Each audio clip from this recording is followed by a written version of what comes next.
Bismillahirrahmanirrahim. Assalamualaikum warahmatullahi wabarakatuh. Alhamdulillah hamdan katsiran thayyiban mubarakan fih. Wa asyhadu an la ilaha illallah wahdahu la syarikalah wa asyhadu anna Muhammadan abduhu wa rasuluh. Amma ba'du, ikhwani wa akhwati fillah rahimani rahimakumullah. Alhamdulillah, segala puji bagi Allah Subhanahu wa taala atas segala nikmat iman dan Islam yang telah Allah anugerahkan kepada kita. Salawat dan salam semoga tercurahkan selalu untuk baginda Nabi Muhammad sallallahu alaihi wasallam.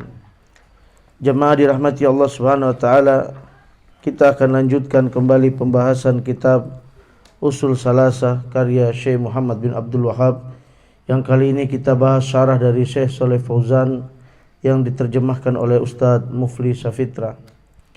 Jemaah dirahmati Allah, kita masuk ke bab yang terakhir yakni mengenal Rasul. Dari 3 pertanyaan di kubur dan 3 usul salasah, yakni mengenal Allah, mengenal ad-dinul Islam dan mengenal Nabi Muhammad SAW, kita masuk di bab yang terakhir. Halaman 160, proses dan kisah hijrah beliau. Kemarin sudah kita bahas bagaimana beliau Isra Mi'raj untuk meminta dipanggil oleh Allah untuk memberikan perintah salat. Maka ini adalah proses hijrah yang sangat berat yang dialami Nabi dan para sahabat di awal-awal berdirinya Islam. Dan ini tidak akan jauh berbeda dengan apa yang kita rasakan hari ini. Ketika orang-orang mulai hijrah dari bid'ah kepada sunnah, dari syirik kepada tauhid, dari maksiat kepada taat, maka mereka akan mulai mengalami gangguan-gangguan dari masyarakat, gangguan dari keluarga, orang terdekat dan lainnya. Dan itu akan berulang terus sampai hari kiamat. Baik, kita lanjutkan kata Syekh dalam kitab beliau, wa ba'daha umira bil hijrati ilal Madinah. Wal hijratu al intiqalu min baladi syirk ila baladil islami. Wal hijratu faridatun ala hadihil ummah. Min baladi syirki ila baladil Islam wa hiya baqiyatun ila an taquma sa'ah. Setelah itu beliau diperintahkan oleh Allah untuk berhijrah ke kota Madinah. Hijrah adalah perpindahan dari suatu negeri syirik ke negeri Islam. Hijrah semacam ini hukumnya wajib bagi seluruh umat Islam dari negeri syirik ke negeri Islam, dan kewajiban ini akan terus berlangsung hingga datangnya hari kiamat. Jamaah dirahmati Allah Subhanahu wa taala, perlu antum ketahui hukum hijrah itu wajib ketika seseorang mengalami gangguan di negeri-negeri kafir, seperti orang berada di negeri-negeri Indonesia Timur dan lainnya, yang mereka diganggu sehingga tidak bisa lagi melaksanakan ibadah mereka, maka wajib hukumnya mereka hijrah. Kecuali nanti ada beberapa udzur-udzur seperti tidak tahu jalan, mereka wanita, orang tua dan lainnya.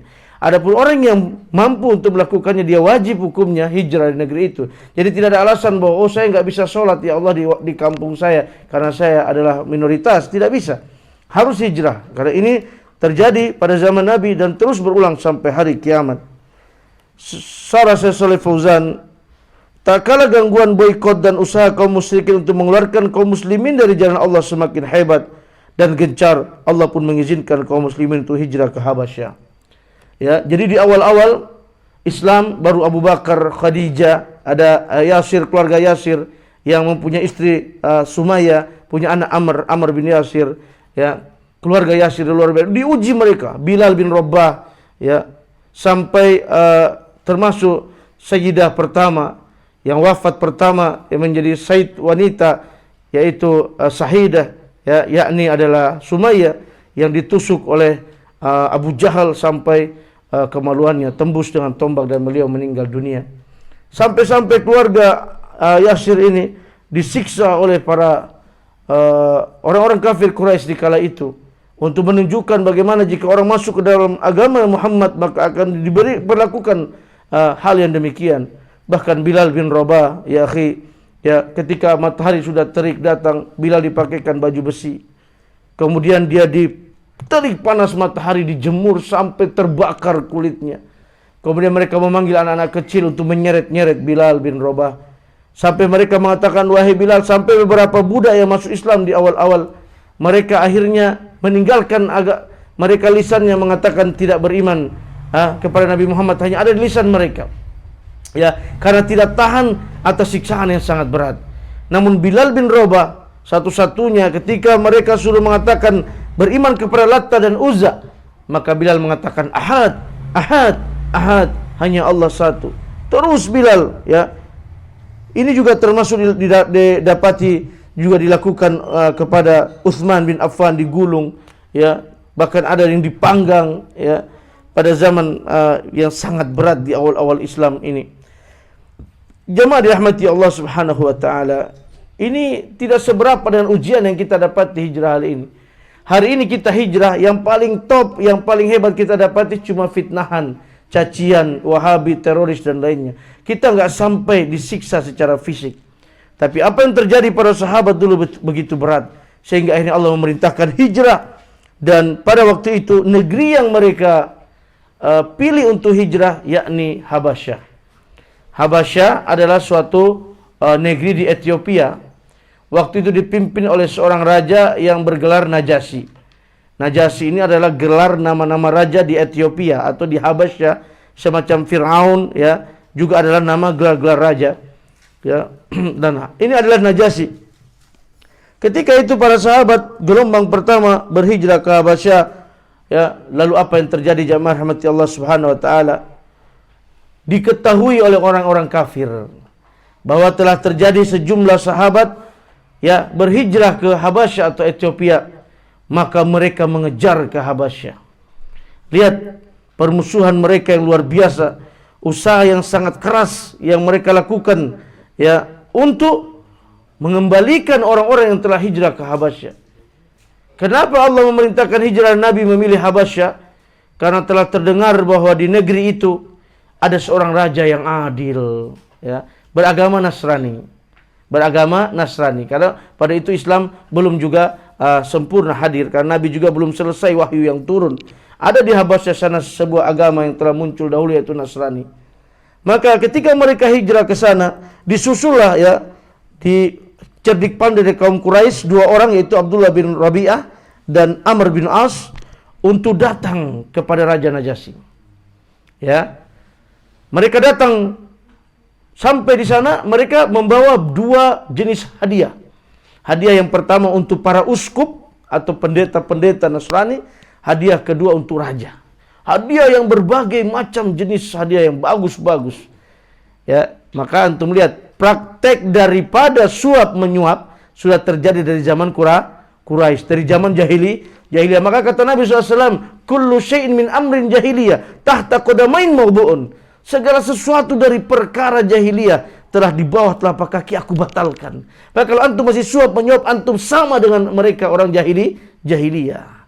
Ya, sama persis dengan mereka. Ini telah terjadi. Mereka coba menyuap Najasyi. Namun sebelumnya pintar mereka. Mereka datang dulu kepada ulama-ulama Nasrani. Ya, lalu mereka katakan bahwa ada kaum kami meninggalkan agama nenek moyang kami, dan mereka lari. Mereka ini pengacau, dan juga mereka tidak masuk ke dalam agama kalian. Ya, mereka masuk ke agama kami, ya, meninggalkan agama dan juga tidak masuk ke agama kalian Nasrani. Mereka punya agama baru. Ini adalah subhat yang dilontarkan, fitnahan, subhat dan kerancuan diberikan kepada kelompok daripada Raja Najasyi.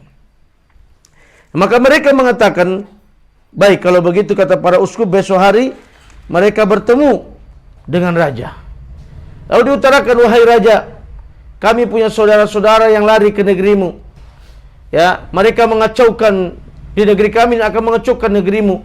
Mereka ini, ya, mengaku ada sebuah ajaran baru atau agama baru. Mereka meninggalkan agama nenek moyang kami, dan mereka juga tidak masuk kepada agama wahai raja. Ya, maka kami minta agar dikembalikan. Mereka mau ambil lagi para sahabat yang hijrah. Di antara ada Ja'far bin Abu Thalib di situ. Apa yang terjadi? Para uskup menimpali benar apa yang dikatakan oleh mereka, wahai baginda raja. Tapi inilah namanya raja, namanya pemimpin. Antum pun pemimpin terkecil di rumah kita. Jangan dengar satu pihak. Ya, sebelum raja mengambil keputusan, maka raja memutuskan untuk tabayyun. In ja'akum fasikun binaba'in fatabayyanu. Ya, kata Allah, alladzina amanu, Ketika suatu perintah ada kata alladzina amanu, maka yang pertama ini ayat sangat penting. Yang kedua ini konsekuensi keimanan. Maka ya alladzina amanu, in ja'akum fasikun, jika datang kepada kalian orang fasik, binabain membawa berita fattabayyanu, maka tabayyun. Seorang raja, seorang kita, setiap kita adalah raja, pemimpin, dia harus adil. Ketika mendapatkan berita seperti ini, dia tidak langsung mengambil keputusan untuk mengembalikan atau mengusir ya para sahabat yang hijrah ke Habasya ini, tapi dia panggil untuk mendengarkan argumentasi mereka. Akhirnya apa yang terjadi? Keesokan harinya raja mengutus orang memanggil ya para sahabat yang hijrah ini, dan dipimpin oleh Ja'far bin Abi Thalib. Kata Raja Najasyi, apa gerangan agama yang membuat kalian memisahkan diri kalian dan tidak juga masuk ke dalam agamaku? Ada apa sih? Agama apa sih membuat kalian jadi seperti ini? Ya. Di sini akhi antum perhatikan jawaban Ja'far bin Abi Thalib. Ini termaktub dalam kitab ya Sirah Nabawiyah karya Syekh Syafi'i Rahman Al-Mubarakfuri yang ana telah merekomendasi antum untuk membeli dan memilikinya. Sangat sayang jika kita tidak punya Sirah Nabawiyah. Kitab ini sudah diterjemahkan dan banyak sekali terjemahannya. Iya. Apa Ja'far bin Abi Thalib ya selaku juru bicara kaum muslimin, dia bertutur. Kata beliau, wahai baginda raja, kami dahulunya adalah kaum jahiliyah, hidup dalam kebodohan, ya, menyembah berhala, memakan bangkai atau binatang, melakukan perbuatan keji, memutus tali rahim, suka mengusik tetangga. Kaum yang kuat di antara kami menindas kaum yang lemah. Demikianlah kondisi kami ketika itu, hingga Allah mengutus kepada kami seorang Rasul dari bangsa kami sendiri, yang kami ketahui jelas nasab, kejujuran, amanah, serta kesucian dirinya. Lalu dia mengajak kami tidak lagi menyembah batu dan berhala yang dulu disembah oleh nenek moyang kami. Beliau memerintahkan kami agar jujur dalam bicara, melaksanakan amanat, menyambung tali rahim, berbuat baik kepada tetangga, dan menghindari pertumpahan darah. Dia melarang kami melakukan perbuatan yang keji, berbicara dusta, memakan harta anak yatim, serta menuduh wanita yang bersuci melakukan zina tanpa bukti. Beliau memerintahkan agar menyembah Allah semata, tidak menyekutukannya dengan sesuatu apapun. Memerintahkan kami agar melakukan salat, membayar zakat, berpuasa. Selanjutnya Ja'far menyebutkan hal-hal lain. Lalu kami membenarkan hal itu semua dan beriman kepadanya. Kami ikuti ajaran dibawa dari Allah. Kami sembah Allah semata dan tidak menyekutukannya dengan sesuatu apapun.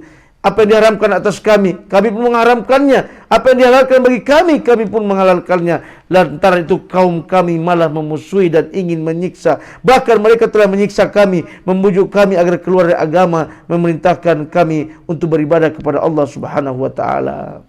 Semua disebutkan oleh Ja'far tentang kebaikan ajaran Nabi Muhammad sallallahu alaihi wasallam. Lalu An-Najasyi bertanya, "Apakah ada bukti yang dibawa Allah ya yang kalian maksud?" Ja'far menjawab, "Ya." Maka bacakan padaku. Lalu dia mulai membacakan permulaan surat Maryam. Manakala mendengar lantunan ayat tersebut, demi Allah, ucapan ini sebenarnya berasal dari penutur, yaitu Ummu Salamah yang menyaksikan. Ummu Salamah saat itu hadir di kala hijrah ini. Beliau mengatakan sang raja menangis hingga air mata pun mengalir sampai membasahi jenggotnya. Lihat, Raja Najasyi beragama Nasrani, berjenggot. Agama seluruh agama, ya, nabi seluruh nabi itu berjenggot. Uskup-uskupnya, rajanya berjenggot. Maka heran kalau ada kemudian hari orang mengaku ustadz, kiai, dipotong jenggotnya sampai habis. Memang Anda bisa mengatakan itu kan cuma sunnah. Apa pantas kita sebagai seorang yang berilmu menjawab bahwa itu kan cuma sunnah? Bukankah sunnah jalan kecintaan kita kepada Rasul yang mulia? Jangan pernah kita mengatakan itu kan cuma sunnah. Jangan pernah menyepelekan agama ini walaupun sedikit. Ya, ini terjadi hari ini. Ya, mereka tokoh-tokoh masyarakat, orang-orang hebat, orang-orang besar memotong jenggot-jenggot mereka. Sedangkan Raja Najasyi saja, seorang raja Nasrani dan uskup-uskupnya menangis sampai membasahi jenggotnya. Antum buka kitab-kitab sejarah. Kenapa sampai dikatakan membasahi jenggot-jenggotnya, menunjukkan mereka berjenggot. Utsman bin Affan dulu di pinggir kuburan menangis membasahi jenggot, menunjukkan mereka berjenggot. Tidak semata-mata ini ada kecuali perintahkan oleh Allah dan Rasulnya. Bahkan semua agama seperti itu. Ya. Jamaah dirahmati Allah Subhanahu wa taala. Kemudian para uskup juga menangis, ya. Lalu Najasyi berkata kepada mereka, sesungguhnya ini dan apa yang dibawa oleh Isa alaihissalam adalah bersumber dari satu lentera. Lalu kepada kedua utusan Quraisy dia berkata, pergilah kalian berdua, demi Allah sekali-kali tidak akan aku serahkan mereka, ya, kepada kalian, dan hal itu tidak akan terjadi. Pergilah. Maka Raja Najasyi mengusir dua orang Quraisy, termasuk Amr bin As sebelum Amr bin As masuk ke dalam Islam. Apa yang terjadi? Mereka tidak hilang akal. Mereka berjanji besok kembali lagi mempengaruhi Raja Najasyi. Kita akan sebutkan apa yang mereka katakan tentang Nabi Isa. Karena Raja Najasyi diketahui pada zaman itu orang Nasrani sudah mentuhankan Nabi Isa. Kita akan sebutkan bahwa mereka mengatakan sesuatu kepada Nabi Isa, bahwa Nabi Isa bukan Tuhan. Maka yang satu mengatakan kepada Amr, jangan lakukan itu, biar bagaimana itu saudara kita. Ya tidak, aku akan lakukan itu. Aku akan bekerja keras agar mereka diusir dan dikembalikan, dan kita bisa menyiksa mereka nanti di Mekah nanti. Baik, akhirnya besok hari mereka datang kepada raja dan berkata, wahai baginda raja, sesungguhnya mereka mengatakan sesuatu perkataan yang serius terhadap Isa. Maka Najasyi lalu mengirim utusan kepada kaum muslim dan memanggil mereka. Ya, lalu Najasyi menanyakan kepada mereka tentang bagaimana, ya, pendapat kalian tentang Nabi Isa. Maka mereka menjawab dengan jujur, dia adalah hamba Allah, Rasulnya, ruh dan kalimatnya yang disampaikan kepada Maryam si perawan suci. Maka Najasyi kemudian memungut sebatang ranting pohon dari tanah seraya berujar, demi Allah, apa yang kamu ungkapkan ini tidak melangkai Isa bin Maryam meski seukuran ranting ini. Mendengar itu para uskup mendengus. Lalu kata Najasyi, meskipun kalian mendengus, maka kemudian dia berkata, pergilah kalian aman di negeriku. Siapa yang mencela kalian, dia akan dikenai sanksi. Siapa yang mencela kalian, dia akan dikenai sanksi. Kalian aman di negeri ini. Aku tidak ingin memiliki gunung emas jika dengan cara harus menyakiti salah seorang di antara kalian. Najasyi tidak terpengaruh, ya. Maka jamaah rahmati Allah Subhanahu wa taala, ya, para sahabat bisa tinggal di sana, dan kemudian didapati akhirnya Raja Najasyi ini mendapat hidayah Islam. Ketika dia wafat, Nabi melakukan salat gaib, ya. Ini dalil adanya salat gaib, yakni salat gaib yang sesuai dengan sunnah ketika kita meyakini seseorang tidak disolatkan di negeri tempat dia mati, atau dia tenggelam dan tidak diketahui jasadnya, atau hancur di pesawat dan lainnya. Tapi kalau sudah disolatkan di negerinya, lalu kita solat gaib lagi dan lagi, ini termasuk solat gaib yang diperselisihkan oleh para ulama tentang kesahihan yang seperti ini. Maka jamaah rahmati Allah Subhanahu wa taala, akhirnya Raja Najasyi masuk ke dalam Islam. Dan perlu antum ketahui bahwa Raja Najasyi ini, ya, beliau termasuk tabi'in, bukan disebut sebagai sahabat karena beliau tidak sempat berjumpa dengan Nabi Muhammad sallallahu alaihi wasallam, ya. Karena definisi sahabat yang bertemu dengan Nabi, yang beriman kepada Nabi, mati di atas keimanan. Najasyi tidak bertemu dengan Nabi, hanya bertemu dengan sahabat Nabi walaupun hidup sezaman dengan Nabi Muhammad sallallahu alaihi wasallam. Sebagaimana Wais Al-Qarni tidak disebutkan sahabat, padahal dia sezaman dengan Nabi, dia tidak sempat berjumpa dengan Nabi, dia berjumpa dengan para sahabat, maka dia disebut tabi'in. Maka Raja Najasyi, kita katakan Najasyi rahimahullahu ta'ala, semoga Allah merahmatinya, ya. Kemudian jemaah, pada masa setelahnya Rasulullah SAW mendatangi, setelah pulang dari situ, ya, 11 tahun kenabian. Apa yang terjadi di Mekah, ya, kalau 11 tahun kenabian beda dengan 11 tahun Hijriah, ya. Hijriah dihitung dari awal Nabi hijrah, kenabian dihitung daripada, maka dalam kitab-kitab sejarah sering disebut 5 tahun kenabian, maksud 5 tahun setelah Nabi diangkat menjadi Nabi dan Rasul. Adapun tentang 5 tahun sesudah Hijriah atau 5 Hijriah, yaitu 5 tahun sesudah Nabi hijrah ke Madinah, ya. Maka pada masa setelahnya 11 tahun kenabian, Nabi mulai berdakwah di musim haji, ya. Ini menunjukkan haji ini adalah amalan Nabi Ibrahim dari dulu. Maka disebut Ummul Qura. Mekah ini jadi apa namanya, ibu kota dunia. Maka orang-orang berhaji ke sana. Maka ada orang Madinah datang berhaji, ya. Nabi mendakwahi di kemah-kemah. Nabi datang kepada kemah-kemah orang-orang yang berhaji, ya. Nanti di belakangnya ada Abu Jahal, Abu Lahab dan lainnya, ya, mereka mengatakan, itu keponakanku, aku tahu dia orang gila, jangan dengar dia.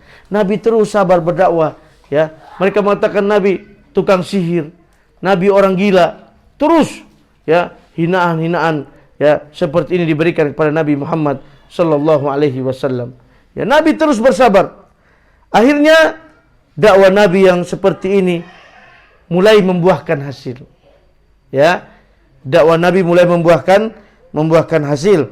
Ya, Nabi pernah berjumpa ya dengan 6 orang ya pada waktu itu, ya, kalangan Ansor yang datang di musim haji, ya, di antaranya adalah As'ad bin Zurarah, Auf bin Harith, Rafi bin Malik, Qutbah bin Amir, Uqbah bin Amir dan Jabir bin Abdullah. Ya, mereka datang di haji dan di kemah-kemah Nabi mendakwakan Islam, lalu mereka berbaiat kepada Nabi dan menerima Islam. Lalu Nabi memerintahkan mereka mendakwakan Islam, mereka pulang ke Madinah, maka mereka mulai berdakwah. Jadi tidak semata-mata Nabi datang ke Madinah diterima begitu saja. Sebelumnya memang ada utusan-utusan dakwah. Telah diutus orang-orang yang datang ke haji ini, Nabi telah memberikan dakwah Islam pada mereka. Ya. Maka pada hasil itu musim haji berikutnya datang jumlah lebih banyak dari tahun sebelumnya. Jamaah tersebut membayat Rasulullah SAW di sisi Bukit Aqabah. Kaum Ansor tersebut membayat Rasulullah SAW untuk masuk ke dalam agama Islam. Mereka juga berjanji menolong beliau jika beliau nanti hijrah ke daerah mereka dan melindungi beliau sebagaimana mereka melindungi diri dan anak-anak mereka sendiri. Jadi Nabi diam-diam telah membangun kekuatan di Madinah. Nabi di Mekah ditolak oleh keluarganya sendiri, tapi Nabi terus berdakwah dan Allah membantu menolong dakwah Nabi sehingga telah terbangun dai-dai, ya. Telah membangun orang-orang berilmu yang terus berdakwakan Islam sehingga Madinah tahu-tahu sudah ramai Islam. Maka ketika Nabi hijrah, Nabi diterima langsung di Madinah, ya. Tidak semata-mata itu terjadi dengan sendirinya, ya. Setelah peristiwa Baiat Aqabah yang penuh berkat tersebut, Rasulullah SAW memerintah kaum muslimin untuk berhijrah ke kota Madinah. Ya, akhirnya mulai berhijrah kaum muslimin dan Nabi termasuk ya yang terakhir ya. Di malam Rasul hendak berhijrah, Nabi berhijrah dengan Abu Bakar, ya, orang kafir memblokade rumah beliau. Ya. Dilengkapi persenjataan, mereka berkumpul depan pintu rumah beliau untuk menyergap dan membunuhnya. Ya, ini sudah potongan kisah karena terlalu panjang kisah sampai ke sini, ya. Ya, bagaimana sampai Nabi ini, sampai bagaimana mereka mengadakan rapat kecil, rapat besar, bagaimana cara sampai bisa ada keputusan berani membunuh Nabi. Ya, itu antum baca saja di kitab-kitab sejarah. Akhirnya mereka ingin membunuh pada malam itu. Maka Nabi SAW memerintahkan Ali bin Abi Thalib untuk tidur di tempat tidur Nabi. Antum bayangkan seorang pemuda yang sudah niat karena Allah. Ancamannya apa? Nyawa. Orang-orang ingin membunuh Nabi sudah banyak berkumpul. Nabi suruh Ali tidur di tempat tidur Nabi, bahkan pakai selimut Nabi. Lalu Nabi diam-diam keluar. Nabi menaburkan pasir, disebutkan dalam riwayat, ya, atas izin Allah pasir ditaburkan, lalu mereka tidak bisa melihat beliau, ya, tanah diambil ditaburkan. Maka orang-orang yang bersenjata itu dikelilingi rumah Nabi, begitu banyak orang kafir yang ingin membunuh, yang diambil dari kabilah-kabilah. Antum lihat pintarnya mereka untuk membunuh Nabi, karena Nabi ini bukan keluarga sembarangan. Keluarganya banyak, pasti akan berhadapan dengan Bani Abdul Muthalib. Maka mereka pintar, mereka ambil di setiap suku di Mekah satu kepala, satu jeger, satu jagoan. Sehingga nanti kalau Nabi terbunuh, Bani Abdul Muthalib ngamuk, mereka akan berhadapan dengan seluruh suku-suku di Mekah. Pintarnya mereka melakukan sayembara itu, ya. Perencanaan yang kuat dan matang. Bagaimana cara bisa membunuh Rasulullah sallallahu alaihi wasallam? Karena Nabi ini bukan orang biasa, ya. Nabi orang terpandang, keluarga terpandang. Maka setiap Nabi dan Rasul berasal dari keluarga terpandang, ya.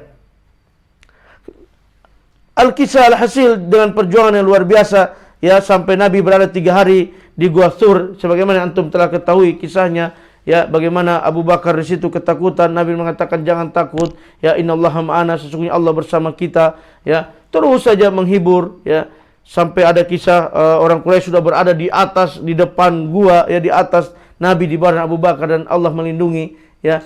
Ini menunjukkan bahwa Allah Subhanahu wa taala bisa saja langsung mengangkat Nabi dan Abu Bakar, angkat langsung pindahkan ke Madinah. Allah punya kuasa, tapi ini Allah tidak ingin menghilangkan sebab musabab usaha. Ya, maka kita harus usaha. Ada usaha yang dilakukan sehingga ya apa yang terjadi, Nabi bisa selamat sampai di Madinah. Sesampai di Madinah, kaum muslimin sempat berhijrah ke Habasah pun ikut hijrah ke Madinah. Ya, pulanglah ya Ja'far bin Abu Thalib dan kawan-kawan di Habasyah berkumpul di Madinah. Kita sudah punya satu kota. Ya, maka akhirnya orang menyatakan masuk Islam, jumlah yang sangat banyak. Hijrah itu sendiri secara bahasa maknanya meninggalkan sesuatu dalam syariat, ya. Meninggalkan sesuatu, ya. Di dalam syariat, hijrah maknanya sebagaimana disebutkan penulis, yaitu perpindahan dari suatu negeri syirik ke negeri Islam. Secara bahasa meninggalkan sesuatu, secara syariat perpindahan dari negeri syirik kepada negeri Islam. Dan hijrah merupakan amalan yang agung, sehingga sering digandengkan Allah Ta'ala ya dengan berbagai ayat dan syariat jihad, ya. Maka hijrah ini adalah bukan perbuatan biasa, termasuk amal ibadah. Kewajiban hijrah tetap ada di poin ke-7, tidak terhapus sampai hari kiamat. Setiap muslim yang membutuhkannya harus melakukannya. Tidak boleh baginya menetap di negeri kafir sementara di sana dia tidak mampu menjalankan dan menampakkan agamanya. Dalil tentang kewajiban hijrah akan disebutkan di kemudian hari oleh penulis yang nanti akan kita bacakan wajibnya dalil tentang hijrah. Wa dalilu qaulu ta'ala, beliau membawakan Quran surat An-Nisa 97 sampai 99. Sesungguhnya orang-orang yang diwafatkan malaikat dalam keadaan menganiaya diri sendiri kepada mereka. Malaikat bertanya dalam keadaan bagaimana kamu ini? Mereka menjawab, kami adalah orang yang tertindas di bumi Mekah. Para malaikat berkata, bukankah bumi Allah itu luas sehingga kamu dapat berhijrah di bumi ini? Orang-orang itu tempatnya neraka Jahannam, dan Jahannam itu seburuk-buruknya tempat kembali, kecuali mereka yang tertindas baik laki-laki atau wanita ataupun anak-anak yang tidak memiliki daya upaya dan tidak mengetahui jalan untuk hijrah. Mereka itu mudah-mudahan Allah memaafkannya, dan adalah Allah Maha Pemaaf lagi Maha Pengampun. Ya, wajib hukumnya, dan yang menjadi uzur yakni diantaranya wanita, anak-anak, orang tua dan orang yang tidak tahu jalan, maka ini termasuk uzur untuk tidak hijrah. Tapi selama dia punya kemampuan, maka dia wajib hukumnya. Tidak boleh nanti dia mengatakan, ya Allah, saya tidak bisa sholat di negeri saya karena dilarang sholat. Tidak bisa. Dia harus hijrah ke negeri umat Islam. Ya, inilah jamaah rahmati Allah Subhanahu Wa Taala. Ya, hadis-hadis yang banyak dan juga ayat Al-Quran tadi tentang wajibnya hijrah. Ya, penulis membawakan dalil ini sebagai menunjukkan tentang landasan kewajiban hijrah tersebut. Ya, lalu Allah berfirman, faulaika ma'wahum jahannam wa sa'at basira. Orang-orang itu tempatnya neraka Jahannam, dan Jahannam seburuk-buruknya kembali. Yaitu orang yang meninggalkan hijrah berarti meninggalkan kewajiban, dan itu merupakan maksiat meskipun pelakunya tidak dianggap keluar dari Islam. Antum berada di suatu negeri, ya, di mana saja, andaikan dilarang antum beribadah di negeri itu, wajib hukumnya antum keluar dari negeri itu, berhijrah selama anda punya kemampuan. Bukan orang tua, wanita, anak-anak, bukan orang yang tidak tahu jalan dan lainnya, maka tidak ada uzur antum untuk tidak berhijrah. Apalagi kita sengaja mendatangi negeri kafir, sudah tahu di negeri itu dilarang sholat, sudah tahu di negeri itu dilarang untuk menutup aurat, sudah tahu di negeri itu tidak ada azan yang berkumandang, antum sengaja datang untuk tinggal situ, antum bermaksiat kepada Allah Subhanahu Wa Taala. Ya, di dalam ayat ke-98 Allah menjelaskan uzur yang dapat menggugurkan kewajiban hijrah yang tadi laki-laki, wanita, anak-anak, orang yang tidak tahu jalan dan lainnya. Dari ayat tersebut dapat diketahui yang menggugurkan kewajiban hijrah tadi sudah kami sebutkan, yang tidak ada kemampuan, ya, dan orang-orang yang ini seperti ini mendapat uzur untuk mereka tidak melakukan hijrah. Ya, maka yang hijrah sekarang tren orang mengatakan hijrah, maksudnya hijrah berpindah. Mungkin tadinya antum hijrah kita dari bid'ah kepada sunnah, dari syirik hijrah kepada tauhid, dari maksiat hijrah kepada taat kepada Allah Subhanahu Wa Taala. Maka ini hijrah secara bahasa, dan kita harus mempertahankannya, dan kita bertahan di atas hijrah ini. Ya, jangan sampai kita hijrah dengan hijrah casing saja. Ya, banyak kita dapati, ini nasihat saya bagi antum semua. Banyak orang-orang hari ini hijrah hanya berpindah dari casing saja. Yang tadinya mungkin celananya tidak ngatung, dipotong sehingga ngatung. Mereka memelihara jenggot, tadinya tidak. tapi cuma casing saja. Wanita-wanita tadinya terbuka aurat dipakai kerudung-kerudung panjang, tapi mereka tidak berhenti untuk SMS dengan laki-laki lain, tidak berhenti untuk WA dengan wanita lain yang bukan mahramnya. Mereka tidak berhenti berdua-dua, berikhtilaf, berkhulwat, bahkan lewat medsos dan lainnya. Mereka hanya hijrah di casing-casing mereka. Sesungguhnya hijrah yang benar ketika kita hijrah dari casing kita, dari penampilan kita, kita hijrah dari amal kita hijrah dari hati kita ikhlas karena Allah Subhanahu wa taala, kembali ke jalan Allah Subhanahu wa taala, menjauhi perbuatan-perbuatan yang seperti demikian. Karena hari ini wallahi jamaah, ada fenomena yang baru yang cukup miris di hati kita. Justru sekarang banyak ikhwan-ikhwan kita yang mereka terjatuh kepada perbuatan-perbuatan seperti ini. Banyak akhwat-akhwat kita yang terjatuh dalam perbuatan seperti ini. Kerudung-kerudungnya panjang, bahkan ada yang bercadar, bahkan ada yang sudah jenggot ngatung, celananya terlihat seperti orang memiliki ilmu yang banyak. Mereka tapi bermudah-mudah untuk berkhulwat, berdua-duaan dengan wanita yang bukan mahram, saling ber-WA-an, saling japri-japrian tanpa ada kepentingan yang penting, tanpa ada udzur yang sangat syar'i. Maka jamaah rahmati Allah Subhanahu wa taala, hati-hati dengan media-media ini, hati-hati dengan grup-grup ini, hati-hati juga dengan apa yang dinamakan reuni-reuni yang seperti ini. Tidak pantas kita melakukan perbuatan-perbuatan seperti ini. Reuni-reuni, mayoritas reuni-reuni tidak ada di jalan Allah Subhanahu wa taala. Mereka berkumpul, bahkan ada reuni saya dapat cerita syaratnya tidak boleh bawa suami atau tidak boleh bawa istri. Ini maksiat kepada Allah Subhanahu wa taala. Ini reuni menuju kepada perzinahan. Kata Allah, wala taqrabuz zina, jangan engkau mendekati zina. Lalu kalian mendekati zina. Apa maksud reuni tidak bawa istri, tidak bawa anak? Supaya menceritakan masa yang lalu, supaya tumbuh lagi cinta-cinta yang lama. CLBK, cinta lama bersemi kembali. Ini cinta-cinta zina, cinta-cinta maksiat. Tinggalkan perbuatan seperti ini. Tidak pantas seorang muslim ahlus sunnah yang mengatakan memegang sunnah, yang sudah hijrah kepada sunnah, melakukan reuni-reuni yang seperti ini.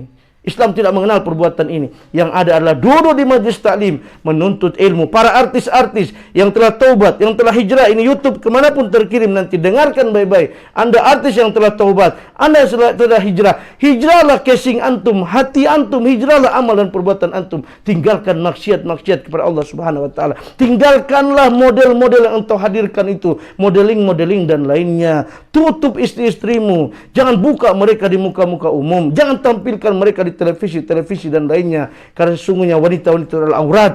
Ya, tutupi mereka. Ini hijrah yang benar.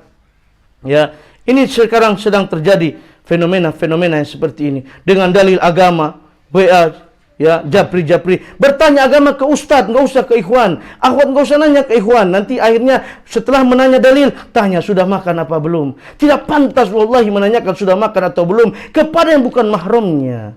Ya, itu pertanyaan-pertanyaan menjurus kepada zina, menjurus kepada syaitan akan masuk ke dalamnya. Sekarang sudah tanya, udah makan belum? Belum, makan siang yuk.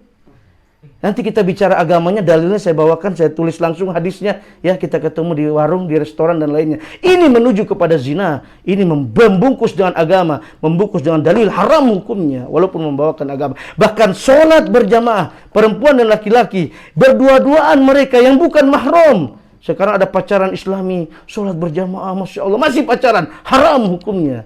Walaupun Anda sholat berdua-duaan, apalagi Anda makan berdua-duaan. Ini jamaah rahmati Allah Subhanahu wa taala. Hati-hati kita. Kalau kita masuk ke dalam Islam, masuk secara kafah. Jangan setengah-setengah antum. Jangan rusak agama ini. Ya. Ngaji, duduk, menuntut ilmu terus. Sehingga Allah Subhanahu wa taala membuka hati kita. Bagaimana antum mau jiwa hati mau tenang? Ustaz, ana udah hijrah 2-3 tahun, 4 tahun, hati anda tidak tenang. Hati anda masih penuh dengan maksiat kepada Allah Subhanahu wa taala. Ya. Ini jamaah nasihat dari ana. Nasihat yang paling berharga. Wallahi anda yang lebih tahu anda pantas berada di mana. Sesungguhnya kita semua tahu, kita orang seperti saya pantasnya di surga atau neraka. Kita yang tahu, kata para ulama. Kita tahu kita yang paling pantas di mana. Ya. Hati-hati. Juga orang-orang yang menampakkan depan umum, dia menampakkan kesolehannya ketika dia di khalayak ramai, dia datang pada Allah ketika sendiri dia maksiat sama Allah Subhanahu wa taala. Ya, masih chatting-chattingan, masih buka-bukaan gambar-gambar pornografi, porno aksi, masih nonton film-film, video-video porno dan lainnya. Hapus semuanya. Tidak pantas seorang yang sudah mengaku mengikuti sunnah masih nyimpan film-film, video-video yang seperti itu. Ya, sesungguhnya demi Allah, Allah tahu ya akhi. Mungkin ustadzmu tidak tahu, mungkin istrimu tidak tahu, bapakmu tidak tahu, ikhwan temanmu tidak tahu. Engkau menyimpan 100, 50, 20, 30 gambar porno, tapi Allah tahu. Allah tahu pengkhianatanmu. Maka jangan lakukan itu jamaah. Kembalilah. Ini hijrah yang benar. Hijrahlah kepada Allah Subhanahu wa taala dengan benar-benar supaya Allah Subhanahu wa taala merahmati kita jamaah. Baik. Jamaah rahmati Allah Subhanahu wa taala. Ya. Maka semoga ya dengan dalil-dalil yang telah disampaikan ini kita bisa menambahkan keimanan kita kepada Allah Subhanahu wa taala. Saya tambahkan supaya selesai wa qauluhu ta'ala halaman 166.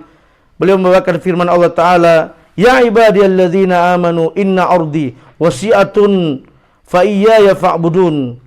Hai hamba-hambaku yang beriman, sesungguhnya bumiku luas, maka sembahlah aku saja. Al-Ankabut 56. Bumi Allah luas.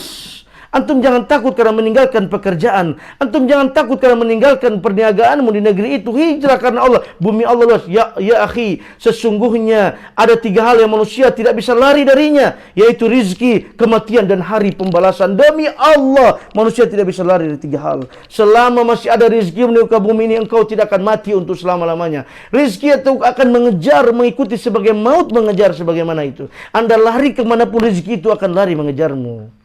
Masya Allah, 3 perkara ini. Ingat baik-baik. Anda tidak akan bisa lari dari kematian. Anda tidak bisa lari dari rezeki. Anda tidak bisa lari dari hari pembalasan. Ya, itu pasti akan datang. Maka jamaah rahmati Allah Subhanahu wa taala, bumi Allah luas. Hijrahlah. Tinggalkanlah juga perdaganganmu yang ada unsur maksiat kepada Allah. Tinggalkanlah juga perniagaanmu, pekerjaan-pekerjaanmu masih bergelimang dengan ribawiyah. Tinggalkanlah, hijrahlah. Tinggalkan itu. Sesungguhnya Allah akan memerangi yamhaqullahu riba wa yurbis shadaqah. Allah memerangi harta riba dan menyemburkan sedekah. Hijrahlah. Tinggalkan bumi Allah. Walaupun Anda jual kresek di pasar, walaupun Anda duduk jual masker di pinggir jalan, insyaallah itu lebih halal bagimu ketimbang Anda pakai dasi tapi di balik kursi-kursi dan makan dengan makan riba. Maka ini Anda berperang dengan Allah Subhanahu wa taala dan Anda tidak akan menang untuk selama-lamanya berperang dengan Allah Subhanahu wa taala. Qala al-Baghawi rahimallahu taala sababu nuzuli hadhihi al-ayati fil muslimin alladziina bi Makkah wa lam yuhajiru nadahumullahu bi ismil iman. Imam Al-Baghawi Allah berkata, sebab turunnya ayat ini adalah karena adanya sebagian kaum muslimin yang tinggal di Mekah dan tidak mengikuti perjalanan hijrah. Hanya saja Allah tetap menyeru mereka dengan sebutan beriman. Ada, mereka nggak mau hijrah. Kenapa? Pekerjaannya, perniagaannya, usahanya. Dia pengusaha hebat. Kalau dia meninggalkan ini, nanti dia mau makan apa di sana? Ya akhi, ketahuilah dunia ini sementara ya akhi. Ana dan antum hanya 60-70, sedikit yang lebih dari itu. Sesungguhnya kita akan menunggu hari kematian itu. Maka carilah yang halal. Hijrahlah. Wad-dalilu 'alal hijrati minas sunnah qaulu sallallahu alaihi wasallam. Lalu kata beliau, dalil dalam sunnah tentang hijrah, la tanqati'ul hijratu hatta tanqati at-taubah wa la tanqati at-taubah hatta tatlu as-samsu min maghribiha. Hijrah tidak berhenti sampai terputusnya taubat dan taubat tidak terputus sampai matahari terbit dari barat. Jamaah rahmati Allah Subhanahu wa taala. Inilah dalil yang telah disampaikan oleh Syekh kepada kita. Ya, maka ingat baik-baik nasihat ana, nasihat yang luar biasa sebagai saudara sesama muslim, agar kita betul-betul, Anda yang sudah diberi kesempatan oleh Allah untuk hijrah, pertahankan itu dengan baik, serius karena Allah Subhanahu wa taala.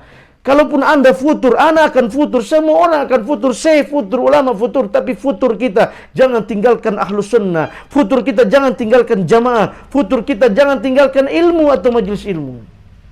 Ya, kalau Anda tinggalkan itu semua, wallahi Anda bukan cuma futur, Anda akan lepas keluar jauh-jauh sejauh-jauhnya dan sulit sekali untuk kembali. Dan dikhawatirkan ketika berada di seperti itu lalu kita mati jamaah, maka kita mati dalam keadaan maksiat pada Allah, padahal kita sempat hijrah, pernah berada di majlis ilmu, pernah duduk dengan asatidah, pernah duduk mendengarkan qala Allah dan qala Rasul. Namun suatu ketika terbawa oleh arus dunia, lalu kita kembali ke jalan syaitan, lalu kita mati dalam keadaan seperti itu, maka penyesalan itu ya akan membuat kita menyesal untuk selama-lamanya. Penyesalan yang tidak bisa lagi kita mau kembali untuk melakukannya lagi jamaah. Maka untuk itu bertahanlah. Bertahanlah di atas sunnah ini.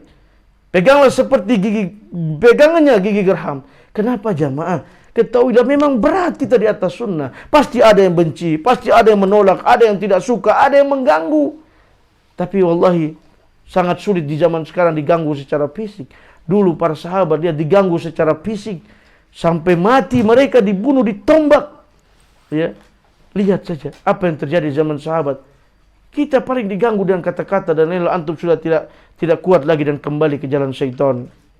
Maka ini nasihat yang berharga, semoga jadi pelajaran bagi kita semua, dan Allah Subhanahu wa taala semoga memudahkan urusan-urusan kita. Ya, dan Allah Subhanahu wa taala menjadikan kita orang-orang yang ada ya mengikuti jalan Nabi dan para sahabat sehingga kita selamat dunia dan akhirat. Saya tutup dengan doa kafaratul majlis. Subhanakallah bihamdik, asyhadu an la ilaha illa anta, astaghfiruka wa atubu ilaik. Wassalamualaikum warahmatullahi wabarakatuh.